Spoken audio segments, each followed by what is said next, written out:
The hawk is sitting in the same spot it was 10 minutes ago. It hasn't moved. Its feathers are loose, almost soft-looking, and one leg is tucked up under its body, the way a bird tucks a leg when it is settling in, not hunting. You watched it land 40 minutes ago, and you have checked on it 3 times since, and each time, you have thought some version of the same thing. It's just resting, and yet your feeder, 20 feet away, has not had a single visitor since it arrived. Not one chickadee, not one junco. The yard is holding its breath around a bird that appears to be doing nothing at all. What you are looking at is not a predator taking a break. It is a predator working. Welcome back to the bird's lore. Today we're taking apart one of the most misread scenes in any backyard, the moment a hawk appears relaxed, uninterested, almost sleepy, while every songbird in the yard disappears anyway. Subscribe if you want to keep learning what your yard is actually telling you, because by the end of this one, you will never look at a resting hawk the same way again. There is a reason the stillness works. There is a reason it works better than a chase ever could. Start with what your yard's birds are actually doing when a hawk appears, because it isn't guessing. A chickadee or a junco assessing a perched raptor is running a continuous, real-time calculation of threat level based on posture, not species. Researchers at the University of Exeter have documented that many small birds respond less to what a predator is than to what its body is doing in that specific moment. Whether its feathers are sleeked tight against the body, a shape associated with active hunting readiness, or loosened and fluffed, a shape associated with digestion, preening, or rest. A red-tailed hawk with fluffed contour feathers and a slightly hunched posture is broadcasting, in the visual language every bird in that yard was born already able to read, that it is off duty. That broadcast is often accurate, and that is exactly what makes it exploitable when it isn't. This is where the scene you've watched 100 times stops being passive. A hawk that has just fed does, genuinely, enter a lower motivation state. Raptor researchers call this satiation, and it measurably changes strike rate, attack latency, and how long a bird will tolerate prey moving nearby without reacting. But accipiters in particular, the forest hawks built for ambush rather than open chase, have been observed adopting relaxed-looking postures that do not match their actual physiological hunting state. A Cooper's hawk can look identical, whether it has just eaten or hasn't eaten in a day, and is sitting in exactly the spot where the highest volume of feeder traffic will eventually pass. The fluffed feather, the loose stance, the apparent disinterest in the direction of the feeder. These are not always an honest signal. Sometimes they are camouflage, built out of behavior instead of color. What makes this work is not the hawk's patience. It's your yard's memory. Every bird that visits your feeder regularly has built, over weeks or months, an internal model of what a hunting hawk looks like there. Specifically, the angle it usually strikes from, the perch it usually starts from, the posture that has preceded past attacks. This is not instinct alone.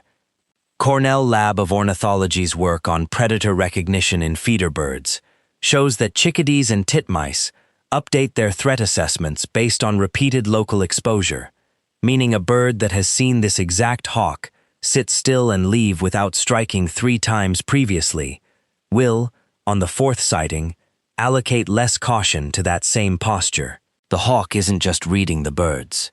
The bird's own history is quietly working against them, teaching them that stillness in this spot has meant safety before. A predator that can exploit an established pattern doesn't need to be faster than its prey. It only needs to be more patient than the prey's memory is long. Look closer, and the posture itself has a vocabulary most people never learn to read.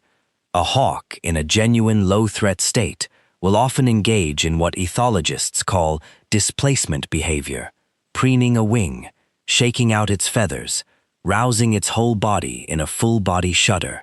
These are involuntary tells of a relaxed nervous system, and they are difficult to fake convincingly because they require actual muscular release.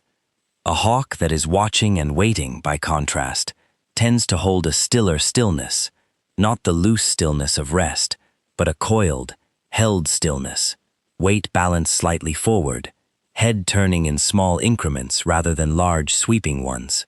The difference between these two kinds of quiet is subtle enough that most humans miss it entirely. But it is the exact distinction a junco is making. Successfully or not, every second it stays exposed, near a feeder with a hawk in view. Learning to see the difference between rest stillness and hunt stillness is learning to see what the smallest bird in your yard is already straining to detect. Inside the hawk, none of this is calculation in any deliberate sense. It is the outcome of selection pressure, operating over an enormous span of time, on a nervous system built for exactly one outcome, minimizing energy spent per successful strike. A study published through the Journal of Animal Behavior on ambush versus pursuit hunting strategies in accipitrid raptors found that sit-and-wait hunters achieve comparable or higher capture success than actively pursuing hunters at a fraction of the metabolic cost, precisely because the ambush strategy externalizes the difficulty onto the prey's vigilance system rather than the predator's speed. The hawk is not thinking about tricking you or your birds. It is simply the descendant of every ancestor whose stillness worked often enough to be passed forward.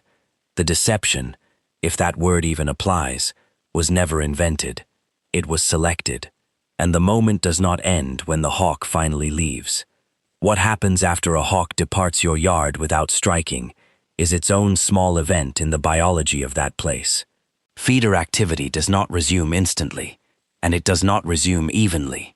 Juncos and chickadees typically return in a cautious, staggered order, often led by whichever individual has the most previous experience, surviving encounters with that specific hawk, with more naive or younger birds waiting longer, sometimes minutes longer, before committing to the open feeder tray.